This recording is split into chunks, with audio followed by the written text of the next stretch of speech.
प्यारे विद्यार्थियों सभी को नमस्कार। तो भाई कैसे हो आप लोग?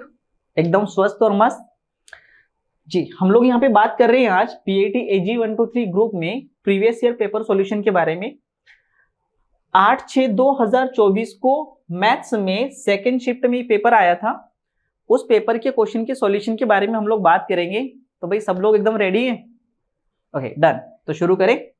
चलिए आइए देखिए, इस पेपर में जो सबसे पहला क्वेश्चन था वो 105 नंबर पे आया था मैथ्स का।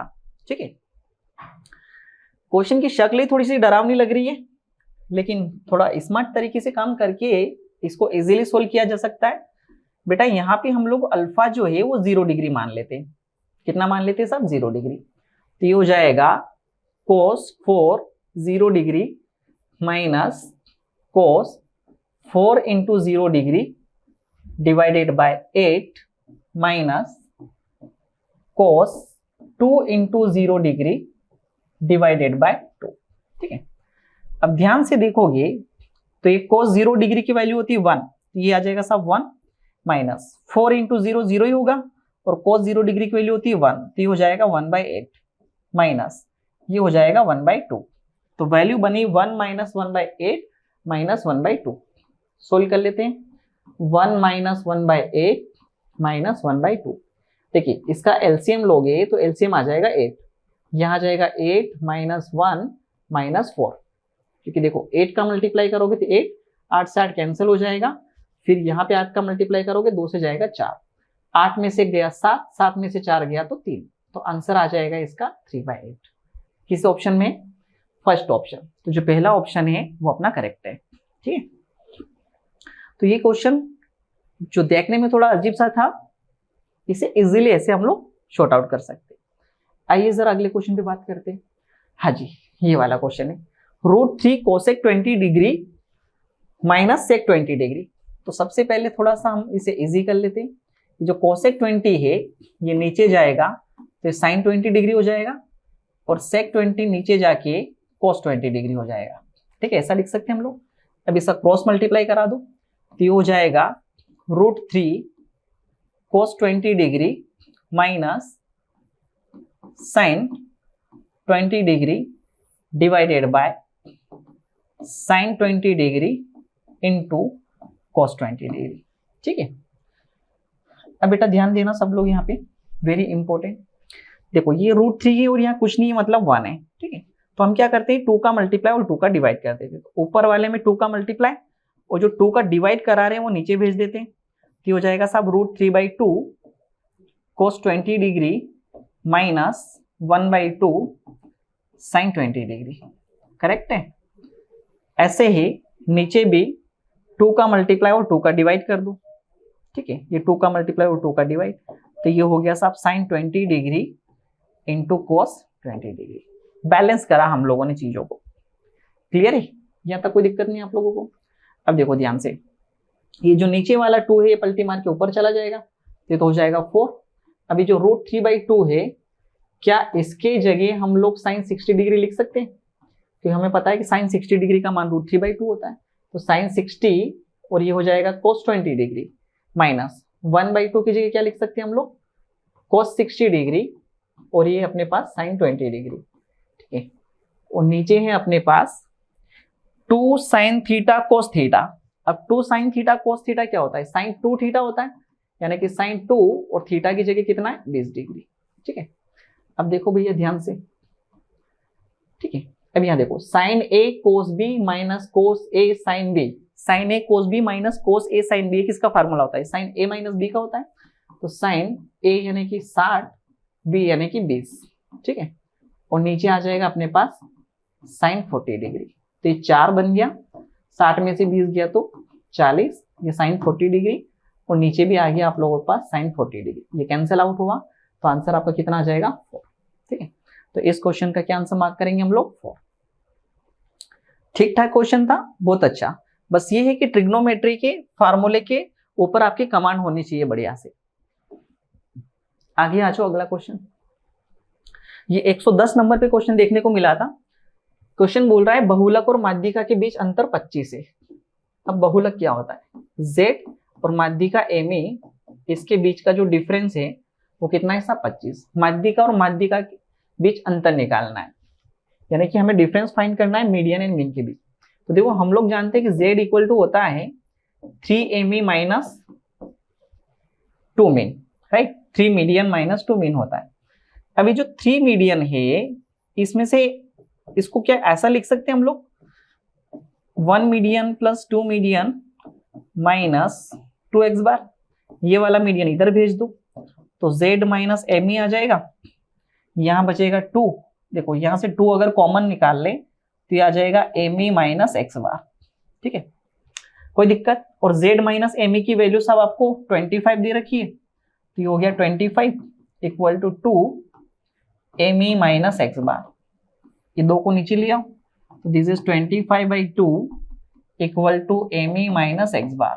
ये हो जाएगा भैया 12.5 M E minus X bar. M E मतलब माध्यिका, तो आपसे यही पूछा था कि माध्यिका और माध्य के बीच अंतर क्या है, तो आंसर कितना आएगा आपका 12.5। इसके बीच का जो डिफरेंस है वो कितना है अपना 12.5, ठीक है। चलो आगे आते हैं। हाँ, ये वाला ट्रिग्नोमेट्री का एकदम फेवरेट क्वेश्चन है, ठीक है। कैसे, एक फॉर्मेट आप हमेशा ध्यान रखना 10a plus 10b plus 10a into 10b, ठीक है। अगर ये दोनों एंगल मिला के 45 होता है तो इसका आंसर हमेशा ही कितना आएगा 1, ठीक है। तो अब देखो ध्यान से जरा 17 और 28 ये कितना हो रहा है 45 डिग्री हो रहा है, ये 45 हो रहा है। इसका मतलब इसका जो आंसर है वो कितना है 1। तो ये फिक्स क्वेश्चन है बेहतरीन लेवल का, जब भी ऐसा दिख जाए तो समझ लेना आंसर कितना 1। तो आपको क्या करना है इन दोनों एंगल को ऐड करके देख लेना, 45 तो आंसर 1। आगे आ जाओ अगला क्वेश्चन, ठीक है। क्वेश्चन बोल रहा है राजेश ने 12 कैलकुलेटर 550 रुपए के हिसाब से खरीदे, ठीक है साहब। 12 कैलकुलेटर खरीदे, भाई हम लोग जानते हैं कि n इंटू एक्स बार बराबर क्या होता है टोटल। 12 कैलकुलेटर खरीदे 550 के हिसाब से, ठीक है। आगे बोलता है 9 कीबोर्ड खरीदे 250 के हिसाब से, हर एक कीबोर्ड 250 के हिसाब से। फिर 15 माउस खरीदे, हर एक माउस की कीमत है 150 रुपए। 4 मोबाइल चार्जर खरीदे, हर एक मोबाइल चार्जर की कीमत है 260 रुपए, ठीक है। सभी चीज का औसत मूल्य एवरेज पूछ रहा है साहब, ठीक है। तो देखो एवरेज कैसे निकाल, सबसे पहले ये देखो कि कितनी क्वांटिटी खरीदी उसने, तो 12 और 9 21, 21 और 5 26 और 10 36 और 4 40, टोटल आइटम हो गए साहब 40। टोटल आइटम कितने खरीद लिए 40। अभी देखो पैसा कितना लगा, मल्टीप्लाई करा दे, 0 12 5 60 का 0 हासिल 6 12 5 60 और 6 4, तो 6600 रुपए यहाँ लगे। 0 ऐसा कैसा, 9 5 45 का 5 हासिल 4 9 2 18 और 4 22, तो 2250 रुपए यहाँ लग गए साहब, है ना। बस बेसिक हिसाब किताब चल रहा है, ये भी 2250 आ जाएगा। 15 इंटू 50 225, 26 2 52 2 104, 1040 ही आ गया। अब जो लो जरा कितना पैसा हुआ, तो ये 0 ऐसे कैसी, 5 और 5 10 और 4 14 का 4 हासिल 1, 6 और 1 7, या फिर 6 और 4 10, 10 और 1 11 का 1 हासिल 1, 6 और 4 10, 11 और 1 12, तो ये हो गया साहब 12140। 12140। अब औसत कैसे निकालते, तो औसत हम लोग हमेशा टोटल डिवाइडेड बाय n, तो भाई टोटल हमारा पैसा लग गया 12140 और उसमें आइटम कितने खरीदे 40। 12140 में केवल 40 आइटम खरीदे आपने। एकदम सिंपल तरीके से सोचो आप, भाई जनरली हम हिसाब किताब ऐसे ही लगाते ना, मार्केट से कुछ खरीद के लाए, इतना पैसा इतना, आखिरी में देखते अच्छा इतना पैसा लग गया और सामान इतना ही आया, तो कैलकुलेट करेंगे तो औसत बैठ जाएगा इसका। 4 से गया 4 तिया 12, भाग नहीं जाए उसके 0, फिर 4 तिया 12, 303, ये ऑप्शन गया, ये ऑप्शन गया, ये ऑप्शन गया, तो ये आंसर करेक्ट है। तो आंसर आ जाएगा इसका 303.50, ठीक है। तो बस ऑप्शन पे भी ध्यान रखना है, बहुत सारा कैलकुलेट नहीं करना है, आंसर मिलाते जाओ, देखते जाओ, ऑप्शन रिजेक्ट करते जाओ, आगे जाने की जरूरत नहीं है, ठीक। अगले क्वेश्चन पर आते हैं। हाँ, ट्रिग्नोमेट्री का एक और बेहतरीन क्वेश्चन साहब। अब सवाल है कि इस तरह के क्वेश्चन को सोल्व कैसे करें, तो सारा खेल जो है ये थीटा के ऊपर डिपेंड करता है। अब थीटा क्या लो, आप थीटा की एक ऐसी वैल्यू सोचो जिससे आपका क्वेश्चन इजी हो जाए। अगर मान लो मैं थीटा की जगह 15 डिग्री रखता हूं, रख के देख लेते साहब, तो ये हो जाएगा sign square 15 minus 45 plus sign square 15 plus 15 minus sine square 15 minus 15 degree. हो जाएगा इजीली सोल्व। यहां आ जाएगा 15 में से 45 गया तो साइन स्क्वायर 30 डिग्री, यहां आ जाएगा साइन स्क्वायर 30 डिग्री और यहां आ जाएगा साइन स्क्वायर 0 डिग्री। ठीक है, 30 डिग्री की वैल्यू होती है 1/2 साइन 30 की वैल्यू और उसका हो जाएगा सब स्क्वायर। अब देखो साइन माइनस 30 की वैल्यू माइनस 1/2 होती है, इसका स्क्वायर करेंगे तो प्लस होने वाला है, इसकी वैल्यू आ जाएगी 1/2, इसका स्क्वायर हो जाएगा और साइन 0 की वैल्यू सब 0 होती है। ठीक है, तो ये हो गया 1/4 प्लस ये भी 1/4, तो 1/4 और 1/4 ये हो गया 2/4 यानी कि 1/2, तो आंसर कितना आ जाएगा 1/2। ठीक, समझ में आ गया सभी को? तो ये बढ़िया क्वेश्चन था। आगे आ जाओ साहब। हाँ, एक बार फिर से क्वेश्चन आया, a प्लस बी दे रखा है आपको π/4। π/4 मतलब क्या? π/4 मतलब 45 डिग्री। π/4 मतलब कितना? 45 डिग्री। अब देखो जरा 10a + 1 10b + 1a, तो चलो भैया मल्टीप्लाई करा देते हैं। तो पहले 10a का 10b के साथ मल्टीप्लाई कराएंगे तो हो जाएगा 10a 10b। ठीक है, फिर 10a का मल्टीप्लाई होगा 1 के साथ तो ये आ जाएगा 10a। 10a की बारी खत्म, 1 का मल्टीप्लाई 10b के साथ तो ये हो जाएगा 10b और 1 का मल्टीप्लाई 1 के साथ तो ये हो जाएगा 1। ठीक, इतने से पॉइंट को देखो जरा आप ध्यान से, अभी थोड़ी देर पहले इस पर चर्चा हुई थी। इसने बोला कि a प्लस बी जो 45 डिग्री, मतलब ये दोनों मिलाकर जो है वो 45 डिग्री। अगर साहब ये दोनों 45 डिग्री है तो ये जो बॉक्स में जितनी भी चीजें लिख रखी है इन सब का आंसर कितना आएगा 1। ठीक है, और आगे से वो 1 अपने को दे रखा है तो 1 + 1 इसका आंसर कितना आ जाएगा 2। तो इस क्वेश्चन का आंसर कितना है अपना 2। ठीक, आगे आ जाओ, अगले क्वेश्चन पर आते हैं। पहले n प्राकृतिक संख्याओं का प्रसरण बहुत ही जबरदस्त क्वेश्चन है।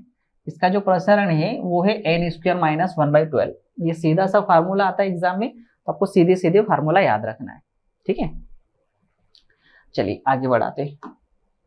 अगला क्वेश्चन बोल रहा है sin 3θ + 40, sin 3θ + 40 = cos 5θ + 10। sin 3θ + 40 = cos 5θ + 10। अब देखो साइन चेंज हुआ कॉस में, तो फिर इन दोनों का जो जोड़ है वो हमेशा ही कितना डिग्री होता है साहब 90 डिग्री। अगर साइन कोस के बराबर है तो साइन के साथ वाला एंगल और कोस के साथ वाला एंगल का जो जोड़ होता है वो 90 डिग्री। जैसे कि साइन 45 डिग्री और कोस 45 डिग्री दोनों का मान बराबर होता है, तो देखो 45 और 45 कितना 90। तो यहाँ पे 3θ + 40 प्लस 5θ + 10 इन दोनों का जो जोड़ है वो 90 होना चाहिए। 3 और 5 ही हो गया सब 8θ, 40 और 10 कितना हो गया 50 बराबर 90।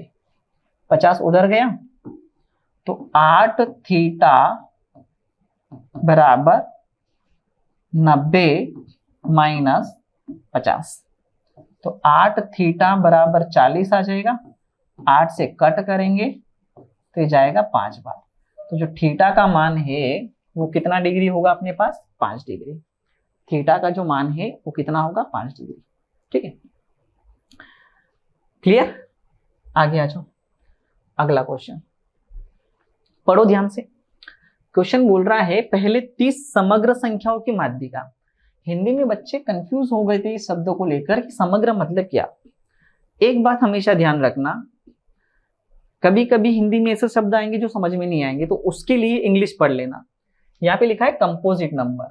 कंपोजिट नंबर मतलब भाज्य संख्या है ना, तो ये होता है भाज्य संख्या। तो पहले 30 भाज्य संख्याओं की माध्यिका निकालने, मतलब n की वैल्यू है साहब 30, ध्यान से देखो तो ये इवन नंबर है, इवन मतलब सम संख्या है, तो जो माध्यिका होती है वो n/2 टर्म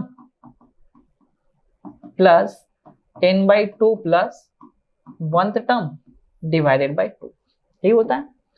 इसका मतलब जो माध्यिका होगी 30/2, यानी कि 15 लिख दो सीधा सीधा, 30/2। एक तो 15वें नंबर की टर्म ढूंढनी है, 30/2 15 और 1 16, एक 16वें नंबर की टर्म ढूंढनी है और 2 को भाग लगा देना है दोनों में, ठीक है। तो हमें क्या करना है कि एक 15वें नंबर की और एक 16वें नंबर की टर्म को ढूंढना है। तो चलिए ढूंढना शुरू करते हैं। तो पहली जो भाज्य संख्या होती है वो सब 4 होती है, फिर 5 छोड़ दो 6, ठीक है, 7 छोड़ दो 8, 9, 10, 11 तो प्राइम नंबर होता है, अभाज्य संख्या होती है। फिर 12 ले लो, 13 छोड़ दो 14 ले लो, 15 ले लो, 16 ले लो, 17 छोड़ दो 18 ले लो, 19 छोड़ दो 20, 21, 22, 23 छोड़ दो 24, 25, 26, 27, 28। अब अपने को ये देखना है कि 15वां 16वां नंबर आया कि नहीं आया। 1 2 3 4 5 6 7 8 9 10 11 12 13 14 15, ये 15 और ये 16, ये दोनों नंबर। तो भाई दोनों को जोड़ के 2 का भाग लगा दो, तो 25 प्लस 26/2, ये आ गया 51/2 मतलब 25.5। ये किसी ऑप्शन में, तो ये रहा साहब 25.5, तो 25.5 आंसर अपना क्या एकदम सही है। अब क्या होता है ना कि जिन लोगों को हम बोलते हैं ना कि साहब बेसिक क्या है, आपने देखा होगा सबसे पहले आपको एक बेसिक चैप्टर पढ़ाया जाता है, तो बेसिक में सारी चीजें सिखाई जाती है। अब ध्यान से देखो तो ये माध्यिका का क्वेश्चन है, सांख्यिकी का क्वेश्चन है, स्टैटिक्स का क्वेश्चन है, लेकिन अगर आपको ये बेसिक नहीं पता तो क्या क्वेश्चन कर पाओगे क्या? इसलिए बेसिक भी पढ़ना बहुत जरूरी होता है, बेसिक नहीं छोड़ना बिल्कुल भी, छोटी छोटी बातें पता होनी चाहिए आप लोगों को। हाँ जी, आगे आ जाइए अगले क्वेश्चन पे। अगला क्वेश्चन पढ़िए जरा ध्यान से। क्वेश्चन बोल रहा है find the expression for the sum of n terms of an arithmetic progression if the 10th term is 40 and 12th term is 44। 12वां पद 44 है और 10वां पद 40 है साहब। 12वां पद होता है a प्लस 11d जो कि आपको दे रखा है 44। 10वां पद होता है a प्लस 9d जो कि दे रखा है 40। सोल्व करेंगे, a से गया 2d बराबर 4 आ जाएगा, तो d बराबर आ जाएगा 2। क्या यहाँ से a भी निकाल सकते हैं? तो a प्लस इसे दे दें 2, तो 9 गुणा 2 18 बराबर कितना 40। तो a बराबर आ जाएगा 40 में से 18 गया तो 18 तो 20, 40, a की वैल्यू आ गई साहब 22। ठीक है, ये सारा आपने सीख रखा है, तो यहाँ तक की बातें समझ में आ गई। अब आपके पास a भी है और आपके पास d भी है। अब आप देखो जो अपना ब्रह्मास्त्र वाला फार्मूला है वो n/2 2a plus n-1 into D, ये है। जोड़ निकालना चालू करते हैं। यहाँ से देखो n की वैल्यू तो हमें पता ही नहीं है साहब, कोई दिक्कत नहीं। a की वैल्यू है 22, तो 22 दूना 44 लिख दूं मैं सीधा सीधा। फिर n-1 और d की वैल्यू कितनी आ गई अपनी 2। शॉर्ट आउट करते हैं इसे थोड़ा सा, तो n/2 ये हो जाएगा 44 प्लस 2n-2, ये आ जाएगा अपना n/2। 44 में से 2 गया तो 42 प्लस 2n। ठीक है, n/2 का मल्टीप्लाई करा देते हैं, तो n/2 into 42 plus n/2 into 2n। 2 से 2 गया, 2 से गया 21 बार, तो ये आ गया 21n प्लस n स्क्वायर। तो अब ढूंढ लो जरा किसी ऑप्शन में, ये वाला ऑप्शन, तो इसका आंसर क्या है 21n प्लस n स्क्वायर। तो ये जो है ये व्यंजक निकल के आया, क्या निकल के आया? ठीक है, समीकरण। क्लियर है सभी को? आगे बढ़ते हैं हम लोग अगले क्वेश्चन पे। हाँ जी, 137 वाला क्वेश्चन देखो भैया, बोल रहा है 1 2 3 4 5 6 7 8 9 10 11, 11 नंबर है। कितने नंबर है साहब? 11 नंबर, और इनका मानक विचलन आपको m दे रखा है। कितना दे रखा है? m। हम लोग जानते हैं कि जितनी भी संख्या है सब एपी में है, और एपी में मानक विचलन का फार्मूला होता है d square into n square minus 1/12। ठीक है, ध्यान से देखो ये हमें सिग्मा की वैल्यू m दे रखी है साहब। आपका जो d है वो 1 है, n की जगह 11 का स्क्वायर माइनस 1/12 ये आ जाएगा। ठीक है, अब अगला क्वेश्चन देखते हैं। जो कि शुरू हो रहा है 101, 102, 103 से लेकर 111 तक, है ना, जो 101 से लेकर 111 तक जा रहा है। तो यहाँ भी संख्या 11 आ रही है ना, और डी कितना आ रहा है 1। तो जब हम इसका सिग्मा निकालेंगे तो यही हो जाएगा D square into N square minus 1/12। तो आप देखोगे इसका कि सिग्मा जो आएगा वो 1 इंटू ये हो जाएगा 11 का स्क्वायर माइनस 1/12। तो भाई यहां देखो इसकी वैल्यू m थी, इसका मतलब इसकी वैल्यू भी कितनी आएगी m। तो कहानी ये है कि इस क्वेश्चन का मानक विचलन अगर m है तो ये जो क्वेश्चन है इसमें भी सारी चीजें वही है साहब, n भी 11 d भी 1, इधर n 11 d 1, सब चीजें सेम है तो मानक विचलन भी सेम आएगा। तो इसका भी जो मानक विचलन है यानी कि स्टैंडर्ड डेविएशन है वो कितना आएगा साहब m। ठीक है, अब अगर मान लो कभी ये क्वेश्चन ही पूछ लेता और इसका आंसर पूछता तो फिर इसका आंसर हम लोग ऐसे लगाते। ठीक है, आगे आ जाओ, cos 20, cos 40, cos 80। ठीक है, देखो ध्यान से, cos 20, cos 40, cos 80, ये वाला जो क्वेश्चन है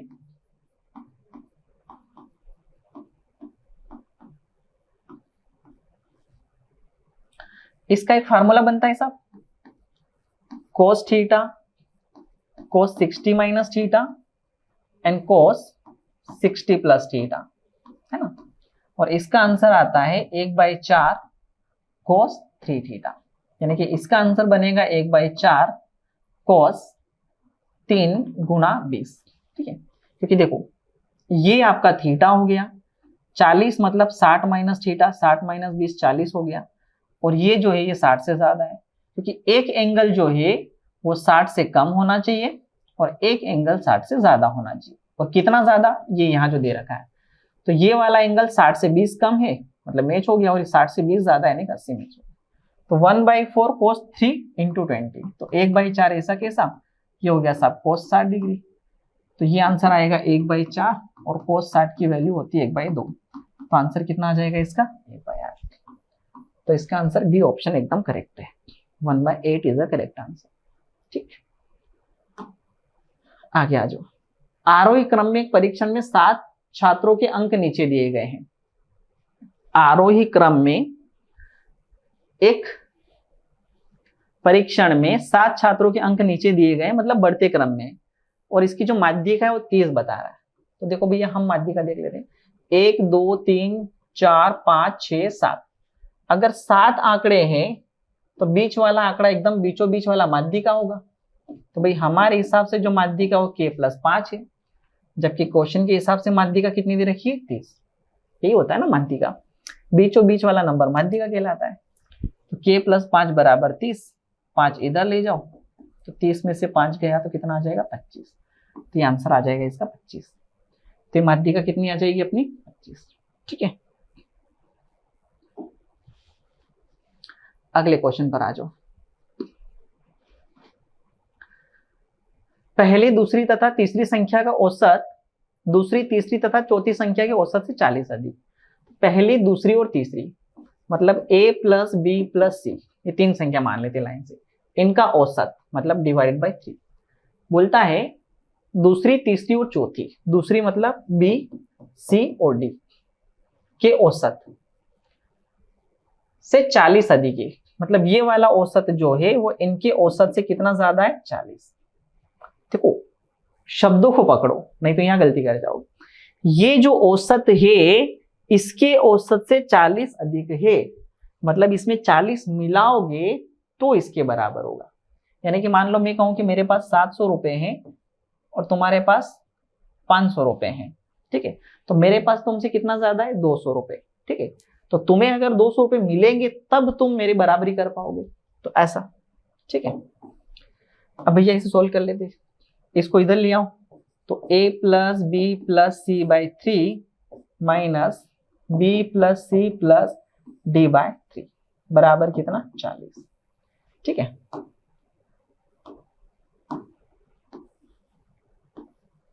थोड़ा सोल्व कर लें इसको, डिनोमिनेटर सेम हो तो ये direct a plus B plus C minus B minus C minus D हो जाएगा।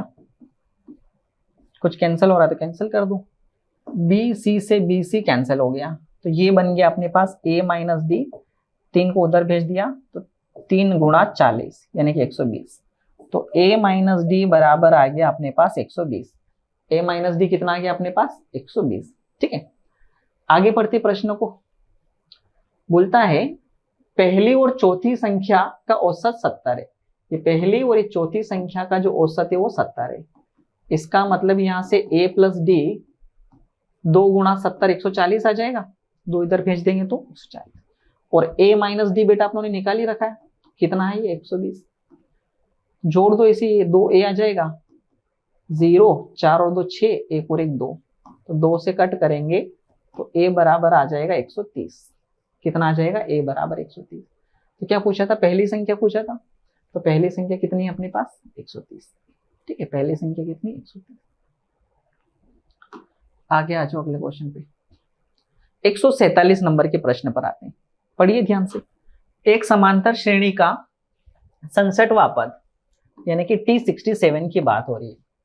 श्रृंखला के चौथे पद यानी कि चौथे पद का 15 गुना है। ये साहब ये वाली बात दे रखी। 11वां पद 23 है।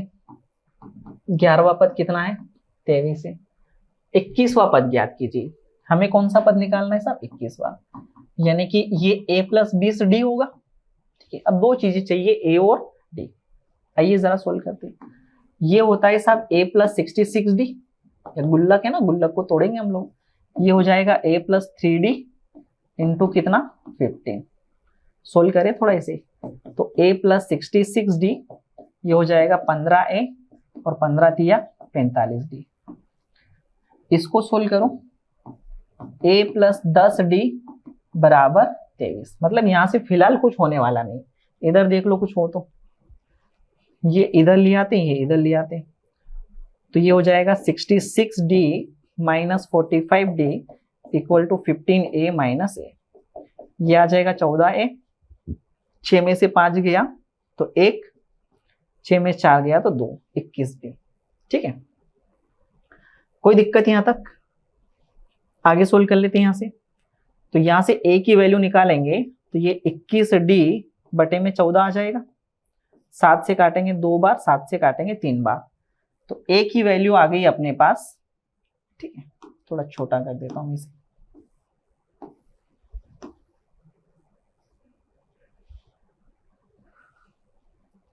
a की वैल्यू आ गई अपने पास यहां से 3/2d। ठीक है, ये यहां रख देते हैं हम लोग, तो 3/2d plus 10d equal to 23 या फिर 3d/2। एलसीएम ले ले भैया, तो मेरे घर में तेरे घर 3d 10 to 20d divided by 2 equal to 23। 20 और 3 23 हो गया है, तो ये आ गया 23d। ये 2 इधर चला जाएगा तो 2 गुणा 23, 23 से 23 कैंसर, तो d बराबर कितना आ गया अपने पास 2। ठीक है, तो फिलहाल d की वैल्यू मिल गई, a की वैल्यू चाहिए। अब देखो a की वैल्यू निकालते हैं, तो इसको उठा ले सीधा सीधा यहां से। ये था अपने पास a equal to 3/2 into D की वैल्यू 2 आ गई अपने पास, तो 3/2 इंटू 2, 2 से 2 कैंसिल हो गया, तो a की वैल्यू कितनी आ जाएगी साहब 3। ठीक है, अब ये सारी वैल्यू यहाँ पे पटक दो, तो a की वैल्यू आ गई अपने पास कितनी 3, 20 ऐसा कैसा, और d की वैल्यू है 2, तो 20 2 40 और 3 ये, तो आंसर आ जाएगा इसका 43। 43 इज द करेक्ट आंसर। ठीक है, काफी अच्छा क्वेश्चन था। आइए दोस्तों आगे बढ़ते हैं। ये वाला क्वेश्चन देखिए 149 नंबर पे क्वेश्चन कह रहा है बहुलक जो है वो 24 है। बहुलक कितना है 24। माध्य जो है वो 60 है, तो माध्य का निकालना। भैया ये फेवरेट क्वेश्चन है, ध्यान से देखो, तो z बराबर 3 माध्य का माइनस 2 माध्य होता है। z की वैल्यू है 24, 3 माध्य का ऐसी की ऐसी, और माध्य की वैल्यू है 60, तो 24 बराबर 3 माध्य का ये 120 हो जाएगा, इधर आके प्लस का हो जाएगा, तो 24 प्लस 120 बराबर 3 माध्य का, 144 बराबर 3 माध्य का। 3 से काट दो भैया, 3 चौक 12 बचा 2, 3 8 24, तो जो माध्य का है वो कितनी आ जाएगी अपने पास 48। 48 इज द करेक्ट आंसर। माध्यिका कितनी आ गई अपनी 48। अगले क्वेश्चन पर 10 3a minus 10 2a minus 10a। ठीक है, देखो दोस्तों,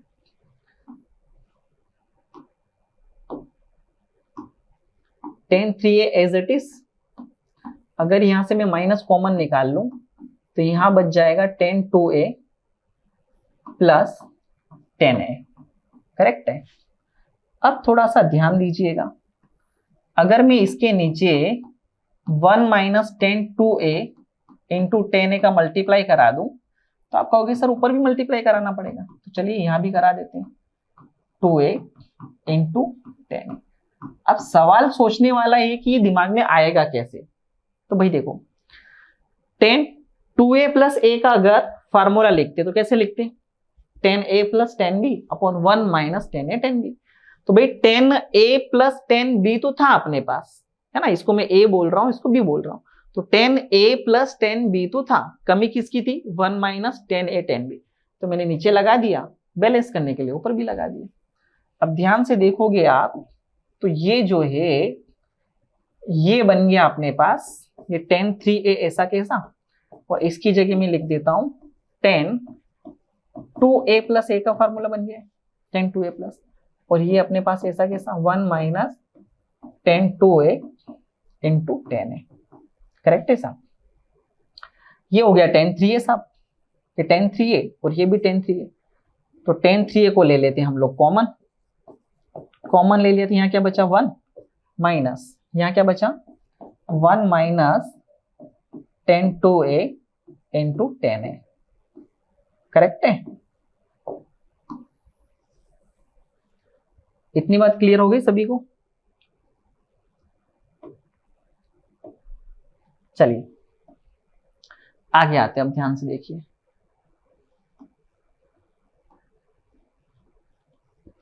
ठीक है, अब यहां से 10 3a ऐसा कैसा,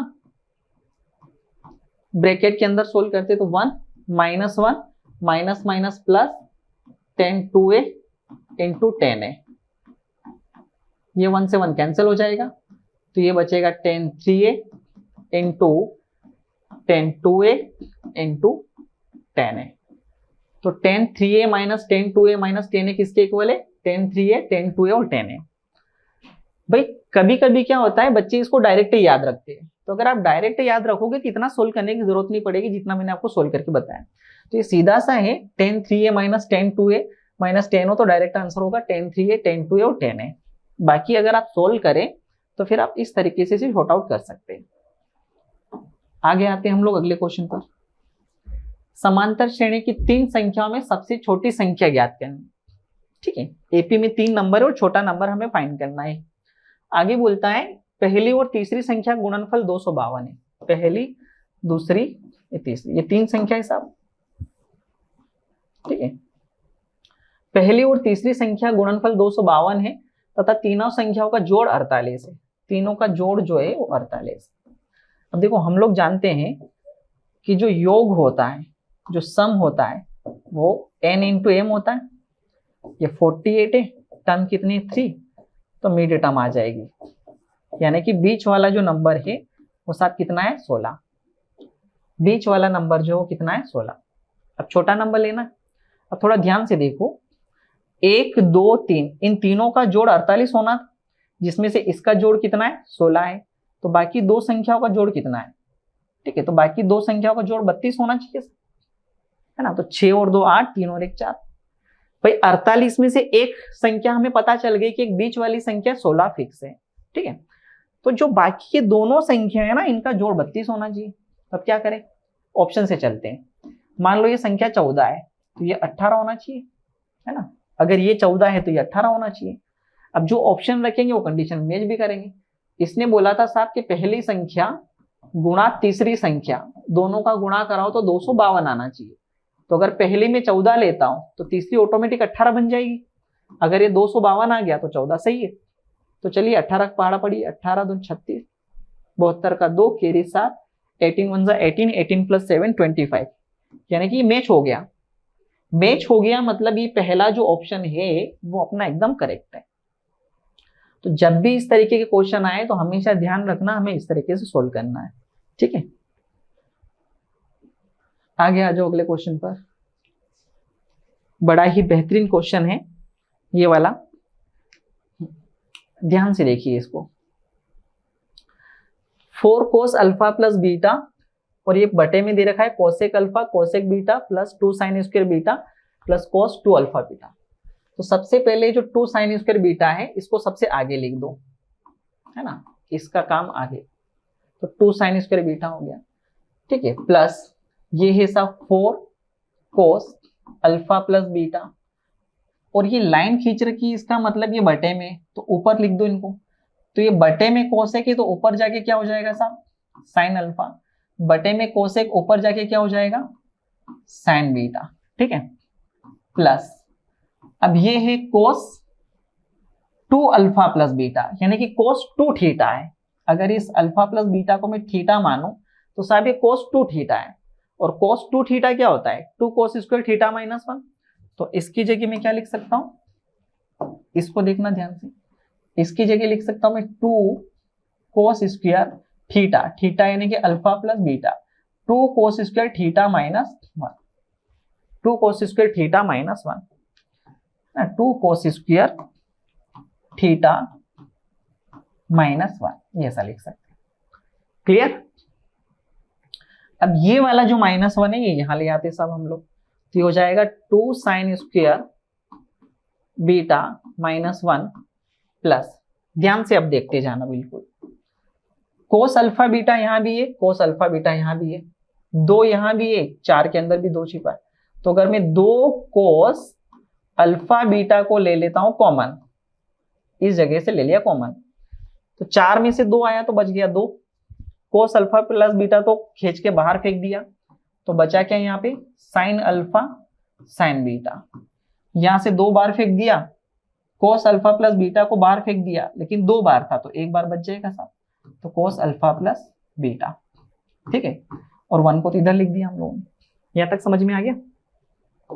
आगे देखिए जरा, अगर यहां से माइनस बाहर फेंक दें तो ये हो जाएगा 1 माइनस 2 साइन स्क्वायर बीटा, है ना, माइनस अगर कॉमन ले लें तो माइनस कॉमन का मतलब होता है जैसे ही माइनस आप कॉमन लेते हो ये चीजें आपस में पलट जाती है, ठीक है, plus 2 cos alpha plus beta, ठीक है, ये 2 साइन अल्फा साइन बीटा, ऐसा कैसा, कोस ए प्लस बी, फार्मूला लिख दो, कोस ए प्लस बी को तोड़ो तो cos A cos B minus sign A sine B, ठीक है साहब, ये हो गया।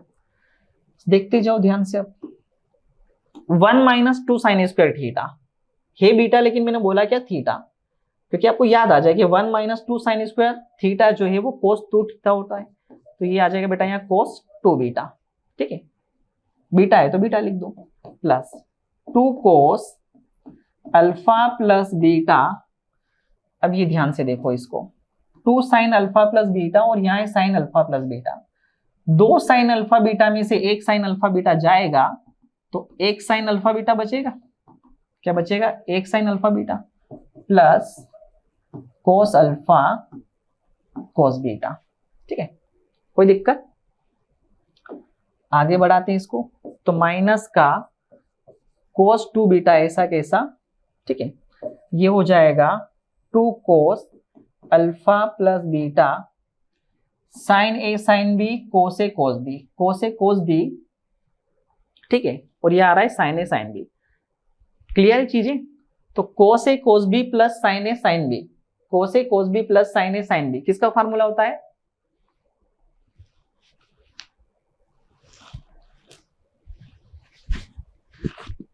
तो ये फार्मूला होता है अपने पास कोस ए माइनस बी का, तो कोस अल्फा माइनस बीटा आ जाएगा भाई, कोस ए माइनस बी का फार्मूला क्या होता है, कोस A cos B plus sine A sine B. यहां तक चीजें क्लियर। ट्रिग्नोमेट्री का एकदम बेहतरीन लेवल का क्वेश्चन है। आगे देखो भैया, तो ये माइनस का cos 2 beta as it is plus, अब इस बात को ध्यान से देखना,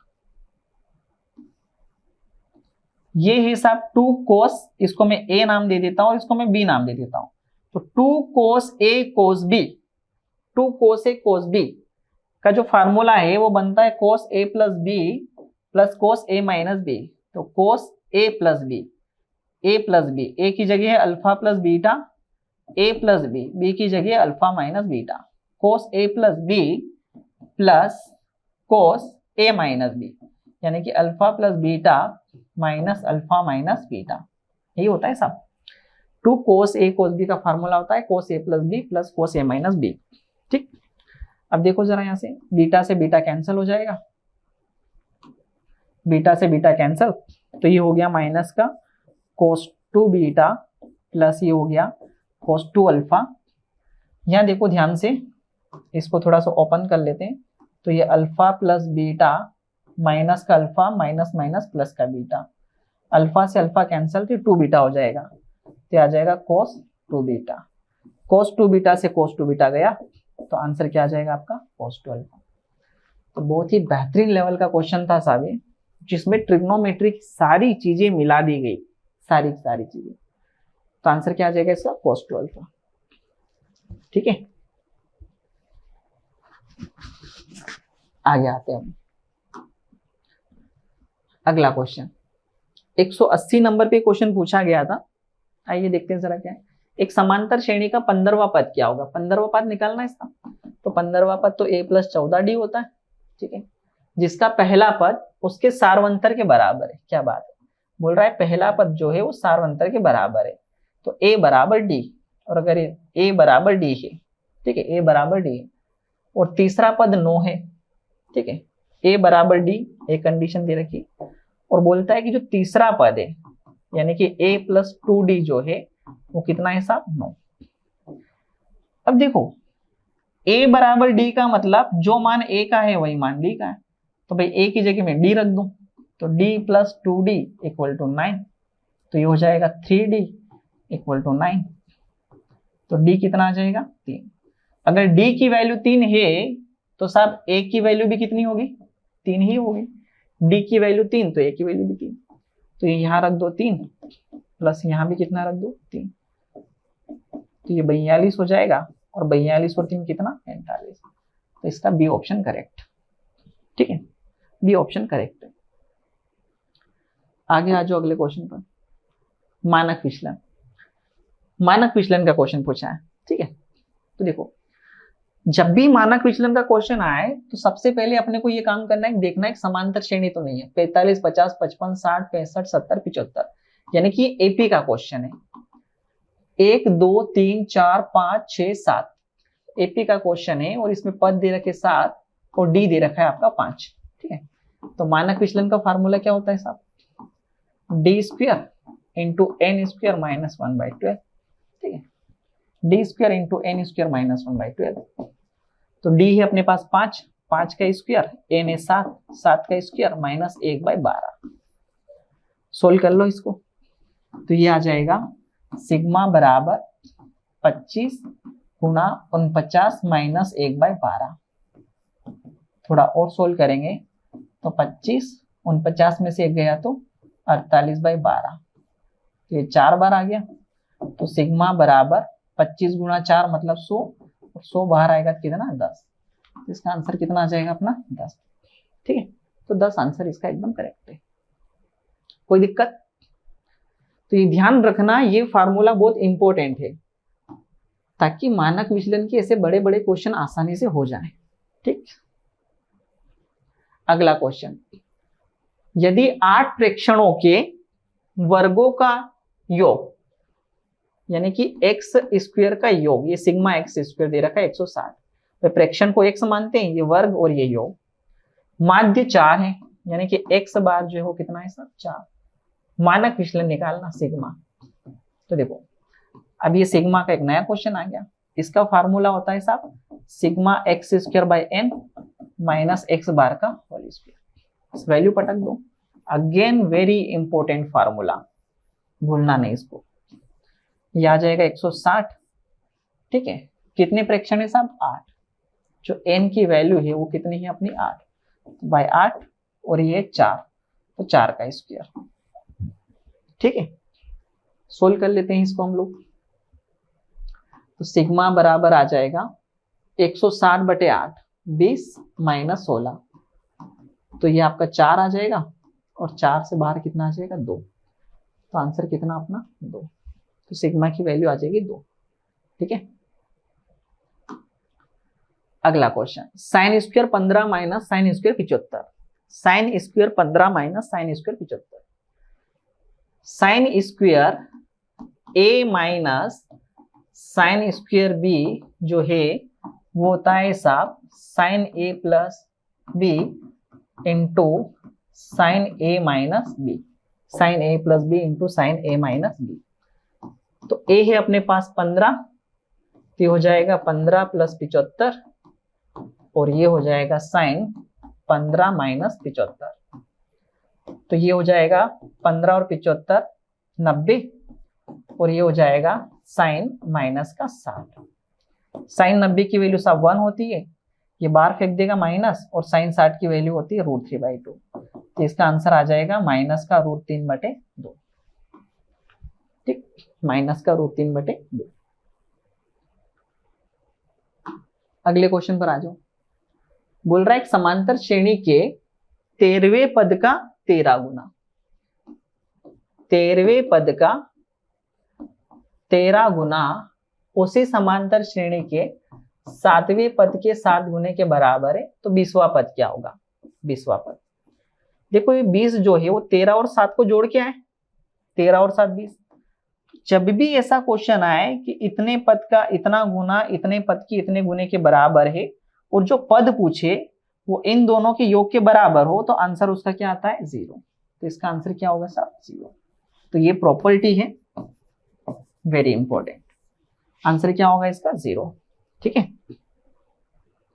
चलिए दोस्तों आगे बढ़े। तो ये अपना पूरे पेपर का सॉल्यूशन था। कोशिश करिएगा इस पेपर का हर एक क्वेश्चन बहुत बार आप सोल्व कर लें, क्योंकि बहुत ही बेहतरीन पेपर था। हर एक क्वेश्चन को बढ़िया से तैयार किया गया था। तो आपने देखिए इसके सॉल्यूशन किस तरीके से करने थे हम लोगों को। ठीक है, तो पूरा पेपर यहाँ पे हमने सोल्व किया है। बहुत बहुत धन्यवाद।